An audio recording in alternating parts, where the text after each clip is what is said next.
Tax deed title for beginners, how to avoid the mistakes that could have you living in a van down by the river. Next thing you know, your life is a George Strait song in real time. Tax deeds can be amazing to buy some cheap property that you can flip. Sometimes guys and gals buy houses for as little as $5,000 that could be up to 90% below market value. And with over-the-counter tax deeds, there's thousands of properties sitting there right now, literally, that you can go buy for the back taxes owed, mortgage free. But there are some dangers to avoid, and those dangers, they lurk in the title, like the Gremlins back in the 1980s TV shows or the movie. So you need to know how to avoid the Gremlins in the title. So what we're gonna do here today in this video is we're gonna walk you through the basics of doing title and doing it quickly, so that you can go and find some of these amazing deals to get into and start taking swings. What I love about tax deed investing is it's an amazing way to get into real estate. The barrier of entry is much lower than conventional real estate. And these days, man, in the world, the average person is just getting squeezed every day. You go to the grocery store, eggs are $10. The cost of living is through the roof. And to be fair, the middle class is getting squeezed out. So real estate can be a great way to set up yourself for retirement, residual income, and we love to do that through tax deed investing. So it's Dustin Hahn here. If you've never seen this channel, it is dedicated to helping you find some cheap real estate that you can flip, make money with through tax liens, tax deeds, government seized properties, and ways to get into real estate quickly. We are the #1 channel on YouTube for this. I think we have 3,500 videos now. The time flies. And our site, Tax Lien School, is the top free resource to help everybody get into it. And we always give away our best course online for free for anybody to get started. So if you like this stuff, do us a favor, hit the thumbs up. So today we're going to use Texas as an example for a title research. However, the process and the philosophy is similar everywhere you go. So you can follow along with this. So what I'm going to do is I'm going to hand it over to my business partner, Josh. He is an expert on title. He's going to walk you through some simple title principles and philosophies so you can go find some of these properties, make some money, and tell that boss of yours to take this job and shove it. I don't remember who wrote that song, but that's what I did back in the day in the oil field. Tax liens and deeds. I think they call it the FU letter. So this business could maybe help you do that. So Josh, over to you. Let's walk through some simple title. Here we go. Yeah. So recently we went to the tax sale in Harris County. That was just on Tuesday, so about 2 days ago, and for every single property that we're interested in, we're going to go ahead and drive that property. And then we're going to figure out how much it's worth, create a rehab budget. And if it kind of passes through all of those steps, after we go through that process, if we're still interested in it, the final step, the final 2 steps is to do a title search and then a lawsuit research or lawsuit title search as well. But in this video today, we're just going to do the title search, and I'm going to explain why that's so important. And so from state to state and even county to county, one of the red flags or one of the topics that can be a bit ambiguous at times are municipal liens. Generally what happens is that the county is not going to wipe out their own interest. Some places do, some places don't. And so particularly in Texas, for the most part, municipal liens are not going to get wiped out. And so every time we look at a property, we've got to make sure that there's no municipal liens on it. And if there are, we're going to go ahead, find out how much the balance is, and then subtract it from our max bid. And so going in and finding the information for this can be a bit difficult at times. So the easiest way to go ahead is just to say that if you do find a municipal lien, to then subtract that from your max bid. County by county is different. So we're going to go over Michigan a little bit today as well, which is a different beast, and you'll see why it's different there. But in Texas, let me show you one of the pieces of land that we were looking at. I'm going to bring my screen up. Okay. So everything that we're interested in bidding on, we do drive it. And so this is a piece of land in Baytown, Texas. As you can see, nice piece of land there. Looks great. But what we don't know, when we drive by, we don't know the history and what's happened here in the past. And so pieces of land generally are going to have really low bids. So this is $2,500. That's the opening bid. and it's actually coming up as a resale. So pretty much what that means is that it previously went to the auction and nobody bid on it. And so sometimes over the counter can be a good deal, sometimes not a good deal, and it's our job to go ahead and do the due diligence. So in this case, for 2,500 bucks, why would nobody buy this, right? Because it's worth about 30 grand. So if you got this for 2,500, you could probably put on the market for a quick sale, let's say like 24.9, 19.9, and so you could make a decent chunk of money. But what we got to do before buying anything is doing a title search. So the easiest way to find that website is always going to be putting in the county name in Google and then just simply deed search. So I've tested this hundreds of times, and it's actually never ever failed me.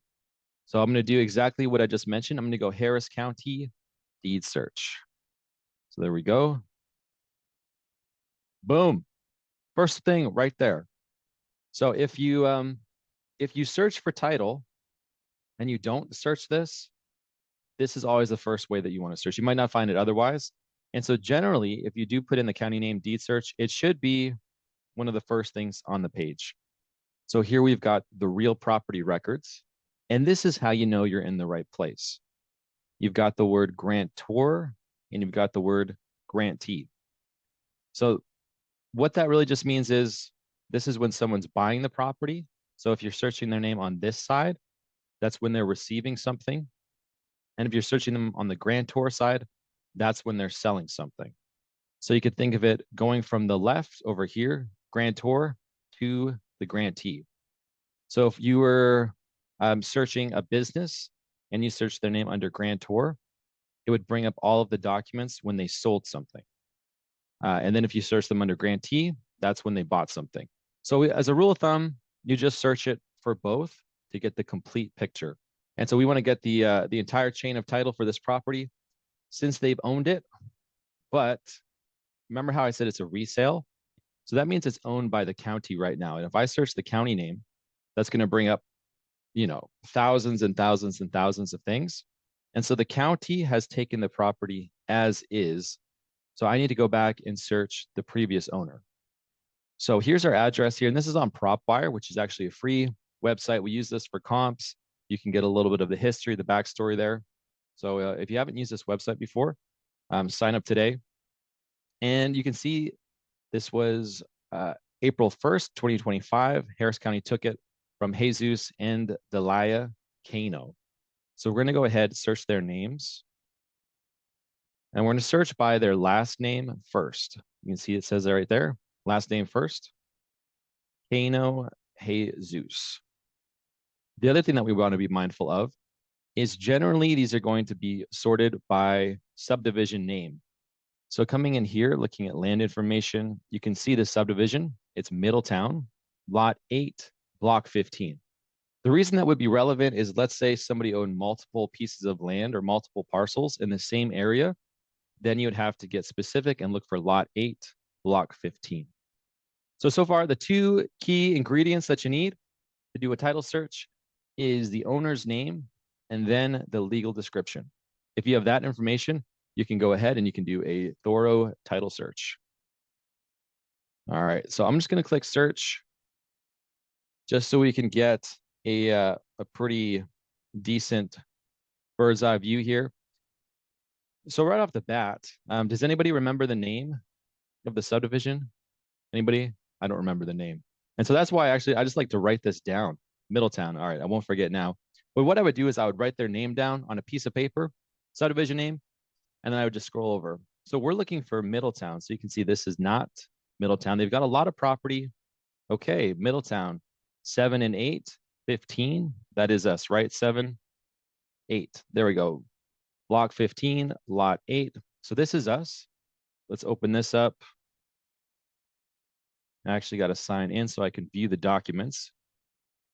And this is a land to own contract. So they don't even actually have a deed to the property, but this is where they first started taking interest. So not really important. This is just helpful information. But pretty much what we're looking at is stuff from 1999 forward. Now, just to kind of speed this up,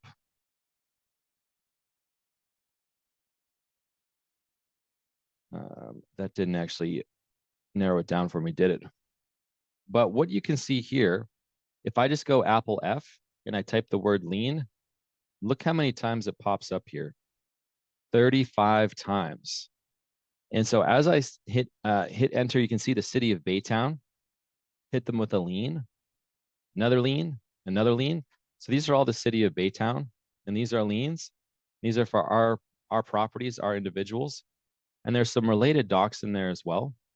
And so if I was to open up a lot of these related docs, and we did that earlier on the training, what we saw is that there used to be a house on this piece of land, and they had a meeting with the city, and they decided that they were going to demolish the house.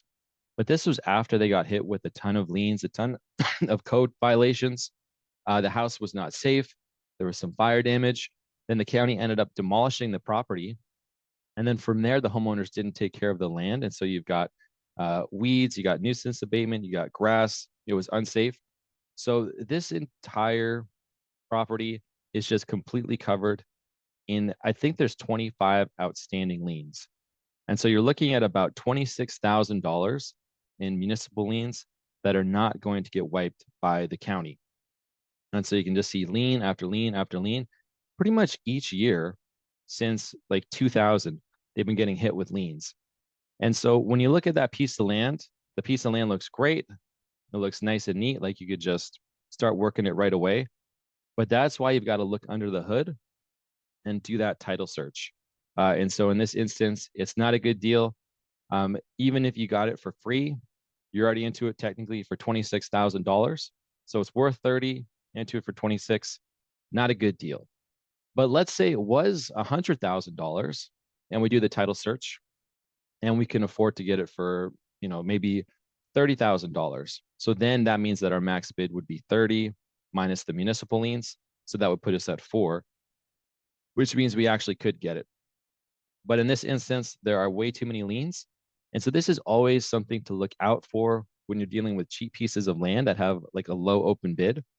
You want to look a little bit in the history and see, was there a house there before? Did the county demolish it?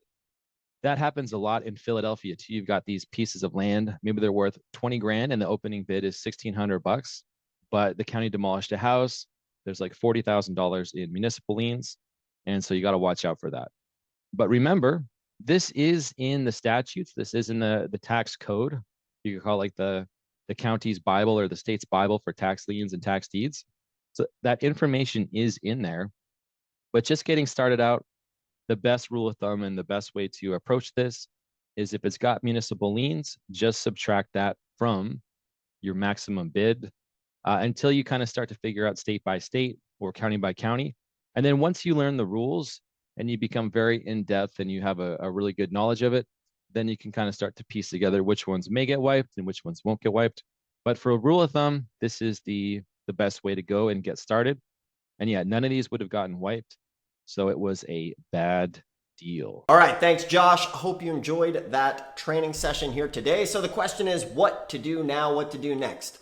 Well, you need to go and find some tax deeds, find some auctions, find some over the counter. These things are sitting here for you right now to go and buy. And the thing is, the best time to get started in real estate was 20 years ago or today. The worst thing you can do after this video is nothing.